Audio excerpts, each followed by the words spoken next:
भारतीय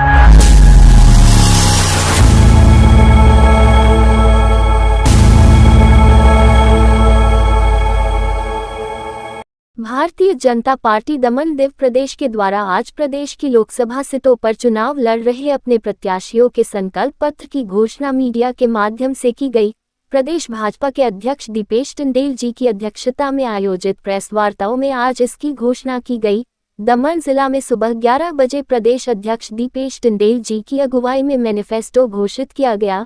इस कार्यक्रम में प्रदेश उपाध्यक्ष श्री नवीन भाई पटेल, दमन जिला भाजपा के अध्यक्ष एसपी दमनिया, मैनिफेस्टो कमेटी के अध्यक्ष श्री मुकेश गोसावी एवं मीडिया कन्वीनर माजिद लधानी उपस्थित रहे। यह प्रदेश अध्यक्ष जी के द्वारा विस्तार पूर्वक संकल्प पत्र का विश्लेषण एवं जानकारी मीडिया के साथ साझा की गई। आदरणीय प्रधानमंत्री श्री नरेंद्र भाई मोदी के नेतृत्व में इस प्रदेश में बहुत से विकास कार्य हुए हैं। दमन दीव लोकसभा में हमारे लोक लाड़ीले सांसद श्री लालू भाई पटेल जी 2009 से नेतृत्व कर रहे हैं और इस बार 2024 में भी मोदी की गारंटी के माध्यम से हम ये संकल्प पत्र इस जनता के सामने आज रख रहे हैं। प्रधानमंत्री के नेतृत्व में इस प्रदेश में हर क्षेत्र में विकास हुआ है। एजुकेशन हो, हेल्थ हो, रोजगार हो, टूरिज्म हो, किसानों की बात हो, मछुआरे की बात हो, ट्राइबल लोगों की बात हो, आदिवासी की बात हो, मायावंशी की बात हो और गुड गवर्नेंस की बात हो। हर क्षेत्र में समान तरीके का विकास हुआ है। और जिस तरह एजुकेशन में एक छोटे से नंदनगर के लेकर एक बड़ी मेडिकल कॉलेज, स्वास्थ्य क्षेत्र में 50 बेड की हॉस्पिटल से लेकर 1000 बेड की विनोबा भावे हॉस्पिटल, टूरिज्म में एक छोटे सा बीच से लेकर अंतर्राष्ट्रीय कक्षा का नमो पथ और राम सेतु, गुड गवर्नेंस में एफएसआई की बढ़ोतरी और बहुत सारे ऐतिहासिक निर्णय। जिस तरह निर्णय लिए गए, ऐतिहासिक फैसले लिए गए, ऐसे लोगों की और जनता की अपेक्षाएं बढ़ती गई है। यही बढ़ती हुई जनता का अपेक्षा को समझते हुए इस प्रदेश में दमन दीव में इस लोकसभा में लोगों को अपने व्यवहार से अच्छी तरह चला सके, अच्छा लोगों को शिक्षण मिले, लोगों को अच्छी स्वास्थ्य सेवा मिले, यहाँ लोग अच्छे रोजगार प्राप्त कर सके। इसी चीज को ध्यान में रखते हुए हमने 9 क्षेत्र में 9 अलग अलग बिंदुओं पर हमने अपना संकल्प पत्र बनाया है। हमने सबसे पहले प्राधान्य दिया है युवाओं को। युवाओं के लिए हमने स्टार्टअप के माध्यम से उनको इंफ्रास्ट्रक्चर खड़ा करने में और मशीनरी परचेस करने में अच्छी आमदन की लोन मिले, उस तरह का कार्य किए जाएंगे। युवाओं में यहाँ बहुत सारे एसोसिएशन है, boxing association, taekwondo association, chess association, football association, किंतु ये सब एसोसिएशन को ओलंपिक के माध्यम से अंतर्राष्ट्रीय स्तर पर मान्यता नहीं है। तो हम ये सभी युवाओं के जितने एसोसिएशन है सभी को अंतर्राष्ट्रीय स्तर पर मान्यता मिले और वो अंतर्राष्ट्रीय स्तर पर खेल सके, इस विषय में आगे कार्य करेंगे। लंबे समय से हमारे क्रिकेट प्रेमी, हमारे बच्चे, हमारे युवा खिलाड़ी बीसीसीआई के एफिलिएशन न मिलने की वजह से रणजी ट्रॉफी और दुलीप ट्रॉफी और अंतर्राष्ट्रीय स्तर का 2020 जैसे बड़ी जगह पे खेलने के लिए प्रॉब्लम होती है। लेकिन आने वाले दिनों में हम बीसीसीआई के साथ दमन दीव और दादरा नगर हवेली का एफिलिएशन हो और हमारे यहाँ युवा खिलाड़ी उच्च स्तर पर खेले, इस विषय में भी कार्य करेंगे। दूसरा हमारा बिंदु हमने जो ध्यान दिया है वो महिलाओं के ऊपर दिया है।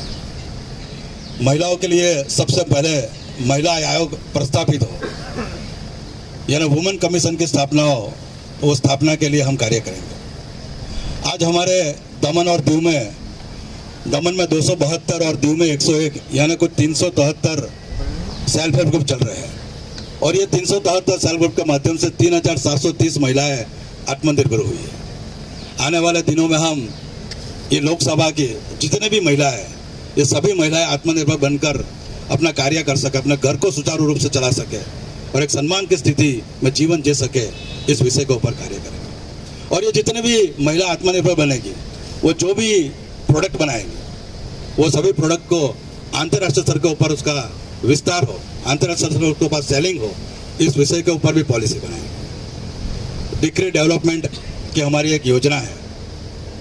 बहुत सारी ऐसे हमारी महिलाओं की प्रसूति अगर बाहर होती है तो उनको तकलीफ होती है। तो आने वाले दिनों में डिक्री डेवलपमेंट योजनाओं का विस्तार से बढ़ाते हुए अगर हमारे यहाँ किसी की प्रसूति खानगी हॉस्पिटल में होती है या दमन दीव से बाहर होते हैं तो उनको भी डिक्री डेवलपमेंट योजना का लाभ मिले, वो कार्य हम करें। दीव और दमन में बहुत सारी महिलाओं की प्रसूति अगर वापी या अमरेली में होती है तो उनकी जन्म की बर्थ रजिस्ट्रेशन में डिफिकल्टी आती है। वो डिफिकल्टी भी हम आने वाले दिनों में दूर करेंगे। जो एजुकेशन का विषय है, जो शिक्षा का विषय है, कॉन्ट्रैक्ट बेस बहुत सारे टीचर हमारे काम कर रहे हैं, तो उनको भी कुछ समस्या है तो वो समस्या को भी सुलझाने के ऊपर हम कार्यरत है। कुछ स्कूल और कॉलेजों में शिक्षक और अध्यापकों की कमी है तो उनको भी समय पर पूर्ण कर दिया जाएगा। बाकी आरोग्य जो विषय है, हम मरोड़ में जो हॉस्पिटल है उसको मल्टी स्पेशलिटी बेड हॉस्पिटल बनाने जा रहे हैं और 2027 में दमन और दीव पूरी तरह टीबी मुक्त हो जाए, उस विषय में हमारा कार्य चालू है और 2027 तक हम उसे पूर्ण कर देंगे। दूसरा जो बड़ा विषय है वो एम्प्लॉयमेंट का।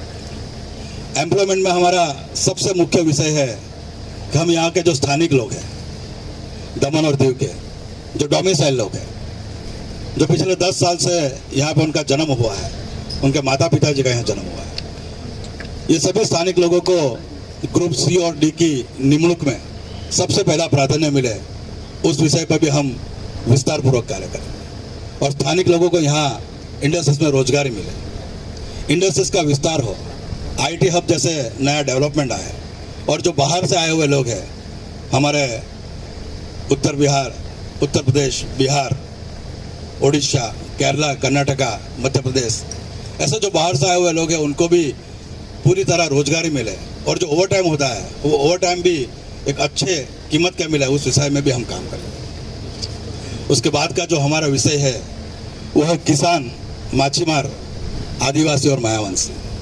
किसानों के लिए हम ऑर्गेनिक खेती और प्राकृतिक खेती के ऊपर कार्य कर रहे हैं और ये ऑर्गेनिक और प्राकृतिक खेती के माध्यम से जो अच्छी पैदाश होती है उनको एक्सपोर्ट हो, इस विस्तार में काम करेंगे।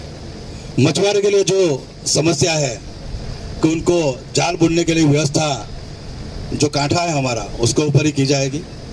उसको छोड़कर जो उनको काठी बनाने कर जो हमें जो यहाँ एक पारंपरिक बुमला सुखाने की व्यवस्था है उसको भी हमें समंदर में भी हो, व्यवस्था भी हम करने जा रहे हैं। बोट को पार्किंग करने की जो व्यवस्था है, जो यहाँ के मछुआरे हैं वो अपनी जगह पे ही बोट पार्क करेंगे, इस विषय पर भी हम कदम उठाने जा रहे हैं।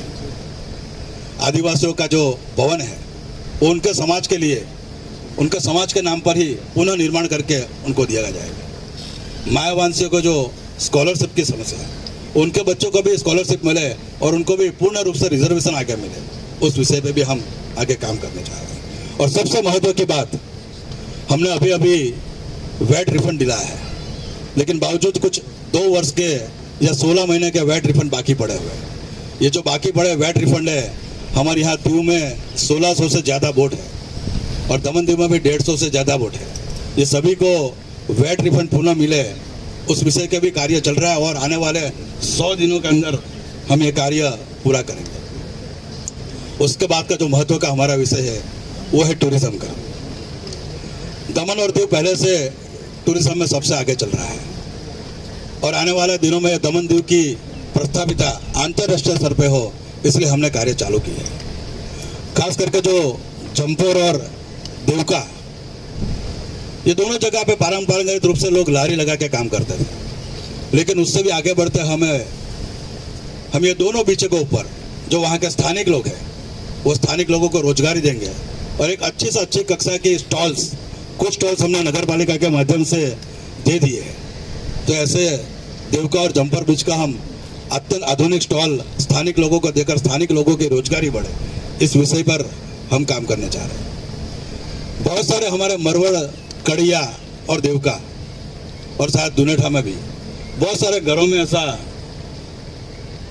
कुछ छोटे छोटे व्यवसाय चल रहे हैं, तो उन व्यवसायों को भी होटल होम स्टे पॉलिसी, ये होम स्टे पॉलिसी को हम प्रस्तावित करके बिना लाइसेंस को और बिना रोक टोक को अच्छी तरह चल सके और अच्छे रोजगार का निमणूक कर सके, उसके लिए भी हम करने वाले। उससे भी एक सबसे महत्वपूर्ण बात, हमारे यहाँ जो सबसे बड़ा व्यवसाय है वो होटल, बार और रेस्टोरेंट का है।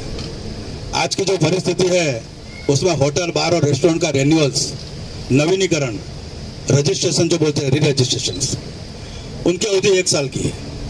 हर 1 साल में उनको रिन्यूअल के लिए अलग अलग डिपार्टमेंट में जाना पड़ता है। टूरिज्म डिपार्टमेंट हो, पुलिस डिपार्टमेंट हो, एक्साइज डिपार्टमेंट हो, फूड डिपार्टमेंट हो, ऐसे 6-7 डिपार्टमेंट को निकल कर एनओसी मिलने के बाद उनको हर साल रिन्यूअल कराना पड़ता है। आने वाले दिनों में हम ये प्रयास करने जा रहे हैं, खाली प्रयास ही नहीं बल्कि आपको यहाँ जितने भी बार, होटल और लीकर के लोग व्यवसाय कर रहे हैं, ये सभी को हम इस संकल्प पत्र के माध्यम से विश्वास दिला रहे हैं कि ये जो आपका रजिस्ट्रेशन, ये रिन्यूअल की प्रक्रिया है, वो 1 साल की जगह हम आने वाले दिनों में 5 साल की करने जा रहे हैं। तो ये बहुत ही महत्वपूर्ण निर्णय इस संकल्प पत्र में हमने लिया है। उसके बाद जो हमारा अंतिम विषय है वो गुड गवर्नेंस का। ये बहुत ही महत्वपूर्ण निर्णय है और ये निर्णय के ऊपर हमने, हमारी कमेटी, हमारे प्रदेश के सभी लोगों ने साथ मिलकर निर्णय लिया है। आज जो हमारी स्वराज्य संस्था है, हमारे छूटे हुए जिला पंचायत के सदस्य हैं, हमारे छूटे हुए सरपंच हैं, हमारे नगर पालिका के पार्षद हैं, ये सभी को पुनः वहीवटी अधिकार प्राप्त हो, उनके एडमिनिस्ट्रेटिव राइट्स प्राप्त हो और ये वहीवटी अधिकार के माध्यम से वो जनता के जो उनके छोटे छोटे काम है उनकी जिम्मेदारी लेकर अपने गांव, अपनी पंचायत, अपनी नगर पालिका में सभी लोगों को न्याय दिला सके, इसलिए उनका अधिकार पुनः प्रस्तापित हो। इस विषय के भी ऊपर हम आने वाले दिनों में काम करें। जो नगर पालिका विस्तार में पीटीएस वाली जमीन है उनको बिना एनए किए बांधकाम की परमिशन मिले, उस विषय पे भी हमने काम करना तय किया। जिला पंचायत विस्तार में जो गांव थड़ की जमीन है वो गांव थड़ के क्षेत्रों को भी बढ़ाया जाए और उसमें भी एफएसआई बढ़ाया जाए, इस विषय पे भी हम करने का।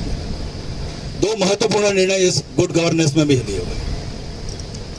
आदरणीय प्रधानमंत्री के नेतृत्व में सूर्य घर योजना हम यहाँ इम्प्लीमेंट करने जा रहे हैं और ये सूर्य घर योजना के माध्यम से इस दमन दीव में जितने भी निवासी हो वो सभी निवासियों को पहले 300 यूनिट की बिजली मुफ्त मिलेगी। इस योजना का अमलीकरण भी इस संकल्प पत्र में हमने लिया है। और ये सबसे महत्वपूर्ण निर्णय, जो लोग यहाँ पे 20 साल से अपने घर बना कर रह रहे हैं और कुछ एडमिनिस्ट्रेटिव या रजिस्ट्रेशन की वजह से उनका घर उनके नाम पे या जमीन उनके नाम पे नहीं हुई थी, तो अगर वो लोग 20 साल से, खास करके मैं मिटनावाड़ और माचेवाड़ विस्तार की बात कर रहा हूँ, तो ये जो मिटनावाड़ और माचेवाड़ विस्तार है, वहाँ जो भी लोग 20 साल के लंबे समय के साथ वहाँ रह रहे हैं और अगर उनके पास 20 साल से लंबे समय से रहने का लाइट बिल हो, हाउस टैक्स हो, इलेक्ट्रिसिटी या कोई भी ऐसा प्रूफ रहेगा, तो हम ये सभी 20 साल से ज़्यादा रहने वाले लोगों को नियमबद्ध तरीके से, कानूनी तरीके से उनको वहाँ रहने की अनुमति प्रदान हो, इस विषय पे भी हम काम करें और उनके जो घर पुनः प्रस्तापित हो, इस विषय पर हम काम करें। सीआरजेड की जो समस्या लंबे समय से चल रही है, वो सीआरजेड की समस्या में भी लोगों को यहाँ जल्द से जल्द सीआरजेड में एनओसी मिले और वो अपने घर बना सके, इस विषय पे भी काम करें। तो ये हमारे संकल्प पत्र के मुख्य बिंदु थे। तो ये विषय को हमें काम करने का तय किया है और जो हमारा सबका साथ सबका विकास विषय है, उसमें हमने आदिवासियों का साथ जोड़ा है, मायावंशियों का साथ जोड़ा है। जो वनाकबारा में